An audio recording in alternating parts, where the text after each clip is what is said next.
La crisis del PSOE como crisis de régimen. El PSOE tardará mucho en volver a ser útil.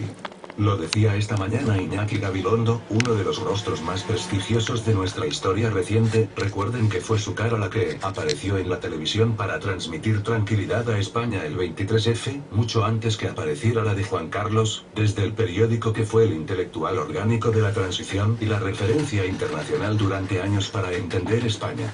Ayer Felipe González, la figura histórica más importante después de Franco, el presidente, a un tiempo carismático y siniestro, más relevante del sistema político del 78, señalaba a Pedro Sánchez desde la SER, nada menos que desde la SER. Poco después el aparato del partido apuñalaba. Y hoy el editorial del País llama a Sánchez insensato sin escrúpulos. No estamos solo ante la crisis de un partido, sino ante lo que Alberto Garzón definía con acierto ayer como motín oligárquico. Un intento de golpe en el interior del PSOE para entregar el gobierno al PP. El pasado domingo, en la clausura de la Universidad de Verano de Podemos, que hicimos en la Universidad Complutense, expuse a mis compañeros las que, a mi entender, son las claves estratégicas para entender la situación de bloqueo que vive nuestro país. Expliqué que no estamos viviendo una situación de empate catastrófico, una expresión traída de América Latina donde la paridad de fuerza electoral entre sectores pro oligarquía y sectores populares obligó a soluciones constituyentes. En España aún no es posible ni el desempate electoral ni una solución constituyente a corto plazo. El bloqueo de nuestro país tiene que ver más bien con las tensiones que se están produciendo en el Partido Socialista entre los partidarios de la restauración del sistema de partidos anterior a las elecciones del 20D, y los partidarios del reacomodo del PSOE a la nueva situación. Lo que se dirime en este partido es básicamente su papel y su estrategia en un contexto histórico nuevo. Los partidarios del reacomodo, con Felipe González y Susana Díaz a la cabeza, cuentan con el apoyo entusiasta de Juan Luis Cebrián y el grupo de comunicación del que es propietario. A mi entender son el sector del PSOE con el proyecto político más claro y una orientación estratégica más armada y precisa. Son partidarios de entregar el gobierno al Partido Popular y reconocen sin ambajes estar más cerca de este partido que de nosotros. Para ellos, el PP es uno de los pilares políticos de España, su histórico competidor en el sistema del turno, mientras que Podemos y sus aliados representan un peligro frente al que hay que conjurarse incluso con sus viejos rivales del turnismo. Este sector cuenta con el apoyo de las élites económicas de nuestro país y de los poderes extranjeros, pero no cuenta con la simpatía ni de los votantes ni de las bases socialistas. Los partidarios de la restauración están representados por Sánchez y su equipo. No cuentan con apoyos mediáticos ni de sectores oligárquicos y además carecen de proyecto político. Ni se han atrevido a intentar diseñar un proyecto de reformas y de gobierno con nosotros, ni tampoco a afrontar con sentido común la tensión plurinacional que se vive en España. Les aterra, con buen criterio, entregar el gobierno al PP por las consecuencias electorales que tendría para su partido y querrían volver a un sistema bipartidista que nos dejara a nosotros ocupando una modesta posición en la izquierda del tablero político, mayor que la que tuvieron en su momento el CDU, pero lejos de la paridad actual. Desde enero su objetivo es bien subalternizarnos, al pedirnos que facilitáramos sin participar su gobierno con Ciudadanos, o repetir las elecciones con la esperanza de que el hastío y el aburrimiento de la gente nos hiciera retroceder. Mientras mantengas o no al PP, este sector cuenta con más simpatías entre la militancia y los votantes socialistas. Los últimos acontecimientos han hecho que estos dos sectores pasen de la Guerra Fría a la guerra abierta. Del resultado de la misma no solo depende lo que Gabilondo llama utilidad del PSOE, pronosticando una paulatina pérdida de relevancia histórica de este partido, sino nada menos que el resultado de la transición política que vive nuestro país. Hoy la transición de hace 40 años, con todas sus complejidades, sus tensiones y sus a menudo olvidados centenares de muertos, parece un proceso sencillo si se compara con la actual situación. La sociedad española de entonces, a pesar de las excepciones representadas por las vanguardias de la oposición democrática y los movimientos sociales, en especial el movimiento obrero, y las propias excepcionalidades catalana y vasca, era una sociedad lógicamente atemorizada por la dictadura. El éxito de Suárez, tanto de la ley de reforma política como de su, señaló la hegemonía de su proyecto de metamorfosis de la dictadura en una monarquía constitucional más o menos homologable en Europa. La izquierda, sumida en sus debates para no dar miedo, las renuncias respectivas al marxismo y al leninismo del PSOE y el PCE no eran más que eso, se vio obligada a acomodarse a la estratégica de Suárez. Aquel exitoso proceso, si atendemos a los enormes consensos que suscitó y que no dejaron de aumentar cuando la transición se convirtió en relato fundante de nuestra democracia encarnado en la monarquía, culminó con la victoria electoral socialista de 1982, tras un golpe de Estado a un tiempo fracasado y exitoso. Nacía un nuevo régimen político con un poderosísimo PSOE al timón del gobierno, sostenido, como cualquier sistema político que se precie, por unas nuevas clases medias. Como señala el malvado Emmanuel Rodríguez en su ¿Por qué fracasó la democracia en España?, las clases medias son más una noción ideológica que una categoría sociológica.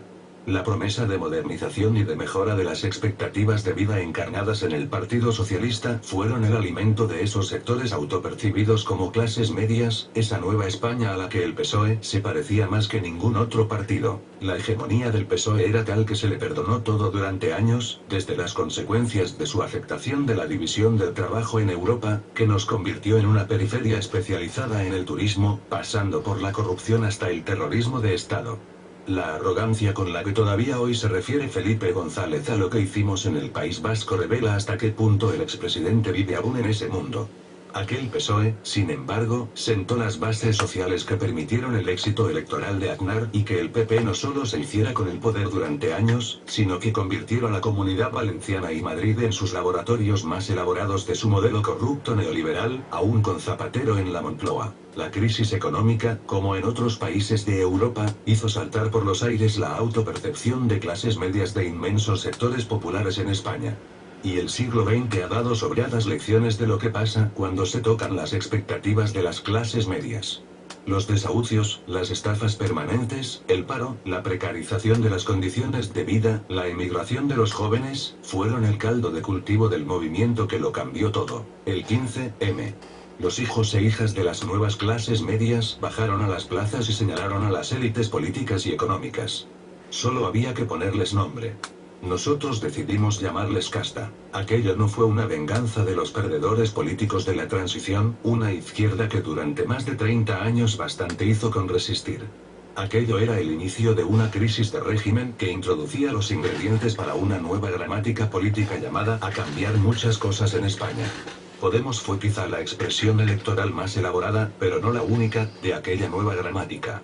Pero sería absurdo desvincular aquel movimiento de las tradiciones democráticas y regeneradoras de nuestro país. Por las venas del 15M corría la sangre del movimiento obrero, de los movimientos liberales del 19, de la lucha de las mujeres, de las luchas contra la dictadura. Solo así se explica que fuera precisamente el PSOE el partido más afectado por el 15M y que Podemos haya sido capaz de atraer a un nuevo espacio, no sin dificultades, a todos los sectores que levantaron las banderas de la resistencia en el pasado. Pero ni los símbolos, ni el lenguaje, ni las formas, habrían de ser los mismos. Podemos vivió una primavera de esperanza en 2014 y un verano en el que nuestras líneas avanzaban ante la desbandada y la torpe resistencia de los adversarios. Así hasta encontrarnos con unas encuestas que nos situaban como la primera fuerza política. El 31 de enero de 2015 hicimos una demostración de fuerza social con una movilización de partido probablemente sin precedentes desde el asesinato de los abogados de Atocha.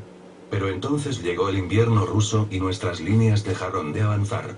Tuvimos que enfrentar procesos electorales en las peores condiciones para hacerlo y aún así irrumpimos en todos los parlamentos y fuimos uno de los motores principales de la conquista de las principales capitales del país por alcaldesas y alcaldes del cambio.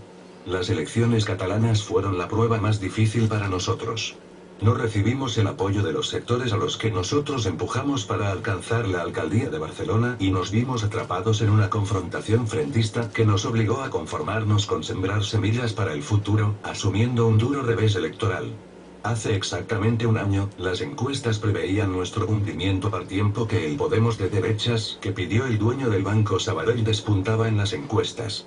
Pero llegó la remontada y el resultado de las elecciones del 20 cambió, a mi juicio para siempre, el sistema de partidos en España. A partir de entonces la tensión en el PSOE provocó la situación que ahora vemos en toda su crudeza. Es innegable el valor demostrado por Pedro Sánchez enfrentándose a las fuerzas del régimen en su partido, pero quizá hubiera tenido más sentido proyectar también ese valor hacia los poderes establecidos fuera del partido.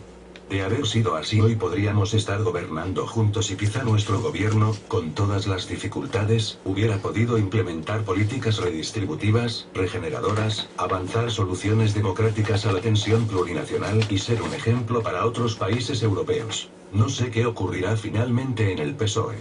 Temo que lo que se dirime allí no dependerá solo de interpretaciones jurídicas y estatutarias. Hablamos de la crisis más importante desde el fin de la guerra civil en el partido más importante del último siglo en España.